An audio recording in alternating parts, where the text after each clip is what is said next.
d'abord. On peut parler de ta Renault Capture ? Ouais, oh là là. Qu'est-ce que c'est que cette histoire ? Alors l'histoire en fait c'est que donc j'avais un taf de commercial un petit peu chez Carrefour, pour résumer, j'étais dans la partie qui s'occupait des galeries marchandes, donc on m'avait donné une voiture et je sillonnais toute l'Île-de-France, je regardais les galeries, c'était bien, etc. Mais j'étais nullissime en voiture, mais nulle. Mon permis je l'ai vraiment eu dans une pochette surprise. Je pense sincèrement que mon permis d'ailleurs je n'aurais pas dû l'avoir parce que j'ai fait plein d'erreurs et j'ai toujours ce doute que ça devait pas être la meuf après moi, tu sais qu'ils ont pas inversé. Et donc ma mère était en panique. Ma mère à cette période-là, elle s'est dit je vais perdre ma fille sur la N118.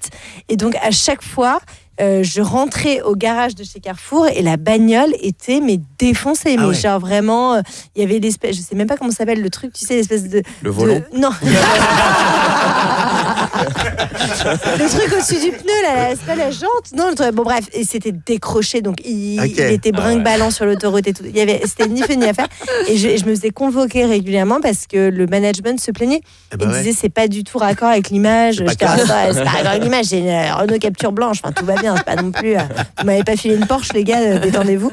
Mais j'arrivais pour checker si les galeries marchandes étaient au cordeau avec une poubelle sur le parking, quoi. Tous les jours, 17h30, c'est l'Afterwork du Rire sur Rire et Chanson.